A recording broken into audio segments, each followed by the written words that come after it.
మన SDT 18th film. So complete team అందరికీ కూడా శుభాకాంక్షలు తెలియజెప్తూ ఉన్నాము. ఈరోజు టీమ్ నుంచి ఆర్ట్ డైరెక్టర్స్, ఎడిటర్స్, డిఓపి అందరూ ఇక్కడికి రావడం జరిగింది. చాలామంది కాస్ట్ కూడా ఉన్నారు. వాళ్ళందరికీ కూడా శుభాకాంక్షలు తెలియజెప్తూ ఉన్నాము. ఇక ఆలస్యం చేయకుండా మన హీరోలు ఇద్దరిని వేదిక మీదకి ఆహ్వానించేద్దామా? So requesting our mega supreme hero Sai Durga Tej to please bring along stage our global star Ram Charan గారు. ఇరువురిని వేదిక మీదకి సాదరంగా ఆహ్వానించేస్తున్నాము.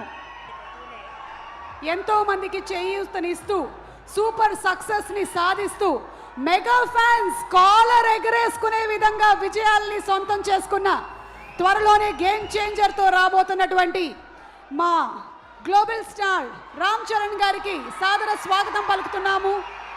అండ్ అలాగే 10 సంవత్సరాలు ఇండస్ట్రీలో పూర్తి చేసుకొని ఈ రోజున 18th ఫిల్మ్ని గ్లిమ్స్ మనందరికీ చూపించడానికి ఇక్కడికి పిచ్చేసినటువంటి సాయి దుర్గ తేజ్కి కూడా శుభాకాంక్షలు తెలియజెప్తున్నాము.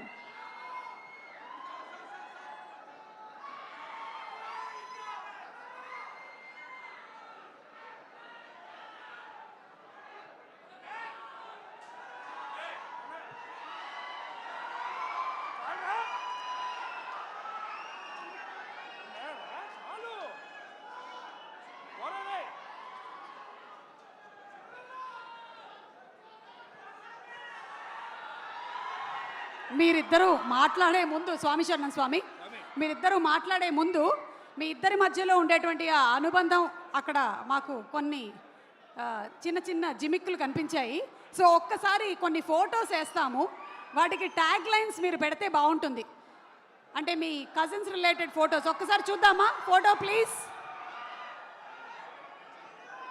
Photo please. అది దీనికి ఒక ట్యాగ్ లైన్ కావాలి. ట్యాగ్ లైన్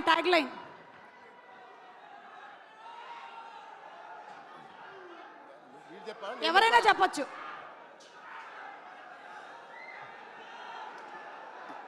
ఈ టోపీ ఎవరికి పెట్టాలో ఆలోచిస్తున్నాడు. సో అది సాయి దుర్గ తేజ్ మీరేనా? నేనే అండి. ఓకే, అప్పుడు మీ వయస్సు 5 నుంచి 6. ఓకే, అంటే ఆ వయసులో టోపీ ఎవరు పెడితే బాగుంటుందని చెప్పి మాయ అడిగారు. ఓహో, సో మీరు పెట్టేసుకున్నారా? Okay, next picture please. Next picture. కొంపతీసి అది మీరు కాదు కదా? మా అమ్మ షాపింగ్కి వెళ్ళినప్పుడు చూసుకోరా కొడుకుని అని చెప్పంటే మాయ బొమ్మలతో పెట్టేసి నా కాలు మధ్యలో లాక్ చేస్తారు. కాలు పెట్టి లాక్ చేసింది మిమ్మల్నే కదా? ఓకే, అది మా అమ్మగారు చెప్పిన వరకు జాగ్రత్తగా చూసుకోరా అంటే అది చెప్పి అమ్మ జాగ్రత్తగా చూసుకోమంటే మావయ్య అంత జాగ్రత్తగా చూసుకున్నారు. ఆ అనుబంధం అలా పెనవేసుకుంది అప్పటి నుంచి. Okay, next picture.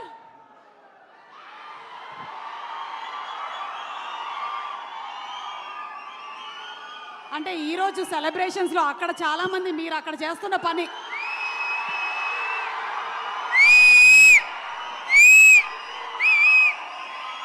మాటలు లేవు ఒకటే. Thank you super. Okay, next picture please. Ram Charan గారు, ఈ పిక్చర్ గురించి మీరేమైనా చెప్పాలనుకుంటున్నారా? ఇందాకటి ఇదైనా పర్వాలేదు. అది క్లియర్గా కనిపించలేదు. నేనేనా ఎవరు తెలియట్లేదు. నేనే. మీరిద్దరే కదా? యా, మేమిద్దరం. ఓకే, సో మీ ఇద్దరి మధ్యలో ఏమైనా అప్పుడు anything that you remember your childhood memory? ఆడిని బాగా ఏడిపించేవాడిని. మీరు బాగా ఏడిపించేవాళ్ళ? ఎప్పుడైనా మీరు సాయి ధరమ్ తేజ్ని బాగా చదువుకో అని చెప్పారా? నా పేరు నిలబెట్టరా అని చెప్పేవాడిని. నాకన్నా మంచి మార్క్స్ రావాలి రా. అంటే చాలా వరకు చరణ్ చేసే పనులకి నేను కవరింగ్ చేసేవాడిని. లేదు నేనే చేసా అని చెప్పి చాలా వరకు కవరింగ్ చేసేవాడిని. ఓ, అలాగే మీకు ఎప్పుడైనా మీ అమ్మ నాన్న చరణ్ నేను చూసి నేర్చుకో అని చెప్పినవి ఏమైనా ఉన్నాయా? అంటే అలా మాత్రం చేయొద్దని చెప్పి చాలా మంది చెప్పారు. అలా చేయొద్దని చెప్పారా? చేయొద్దని చెప్పారు. ఓకే, అంటే ఏం అలా చేశా- చెయ్యొద్దు, వాడిని చూసి నేర్చుకో అని చెప్పారు. ఓహో, అలా అలా అబ్బా. ఇది సూపర్, అద్దరిపోయింది. Okay, next picture please. Wow, ఇంకొకళ్ళు కూడా అక్కడే కిందే కూర్చొని ఉన్నారు. వైష్ణవ్ తేజ్ కాదు, మాకు సైదుర్గ్ తేజ్.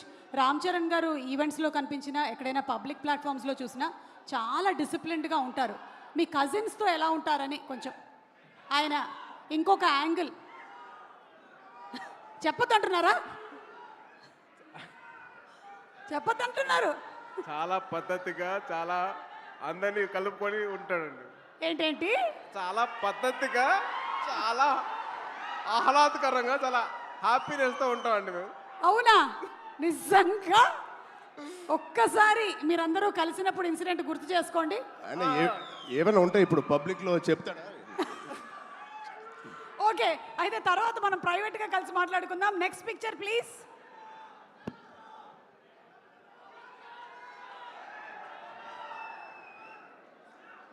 ఏమండి, అమ్మా, మీరు ఇలా సరదా తీర్చుకున్నారా? గౌనేసి, నగలేసి. అంటే ఏం లేదండి, ప్రతి ఒక్క అబ్బాయిని ఆ అమ్మాయిలాగా తయారు చేయడం మదర్ అలవాటు. మా మదర్ ఎందుకు చేశారని చెప్పి అడిగితే, అరే ప్రతి ఒక్కళ్ళు అమ్మాయి కూడా ఉంటారు, సో అమ్మాయి నేను కూతురు చూసుకున్నాను, నీ కూడా అర్థం చేసుకోవాలి, బయట వాళ్ళ అమ్మాయిలు ఎలా రెస్పెక్ట్ చేయాలో నేర్చుకోవాలి, సో ఇలా చేశాను అని చెప్పింది. సో మా మదర్ చేసింది ఏంటంటే, ఎదురు అమ్మాయిల్ని రెస్పెక్ట్ చేయడం నేర్చుకో అని చెప్పి నాకు ఈ డ్రెస్ చేశారు. అంటే ఇదంతా మీకు అప్పుడే అర్థమైందా? ఇప్పుడు కాదు, తర్వాత చెప్పారు. ఓకే. ఎందుకమ్మా చేశారంటే అప్పుడు చెప్పారు అన్నమాట. ఓకే, ఆ వయసులో కాదు, ఆ వయసులో అసలు క్వశ్చన్ తెలియదు. Okay. So pictures over. Ram Charan గారు, ఒకవేళ మీరు తనని ఇప్పుడు ఆశీర్వదించాలి అంటే ఈ రెండిట్లో ఏం చెప్పి ఆశీర్వదిస్తారు?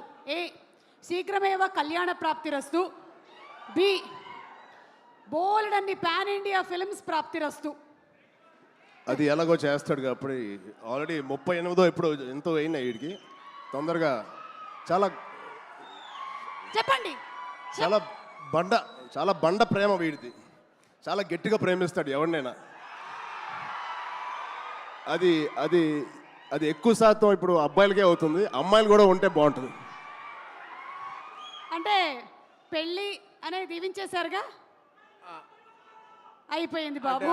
అట్లా అంతే అనుకోండి. అంతే అంతే. అక్కడ ఆల్రెడీ సంసార సాగరాన్ని ఈదుతున్నారు. ఇప్పుడు 41 రోజుల మాలలో ఉన్నారు స్వామి. ఓకే, ఏదైనా ఇప్పుడు మనం ఊచకోత గురించి మాట్లాడాం కాబట్టి, ఏ టైంలో జనరలీ రామ్ చరణ్ గారి సరౌండింగ్స్లో ఉండకూడదు? అంటే ఊచకోత అంటే కోపం వచ్చే టైం. ఎప్పుడు లేదు, ఎప్పుడు హ్యాపీగా ఉంటాను. అవునా? చాలా వరకు ఉపాసన గారు చాలా కోపం lucky. అనేది చాలా తక్కువ అండి. నేను చూసినంత వరకు అయితే కోపం చాలా తక్కువ. అంటే అసలు ఇప్పుడు పైగా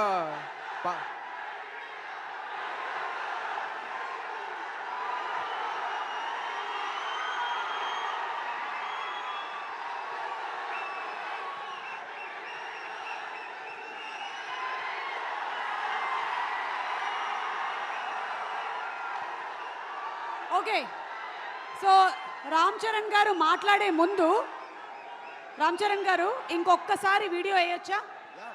okay, so let's have the glimpse once again please.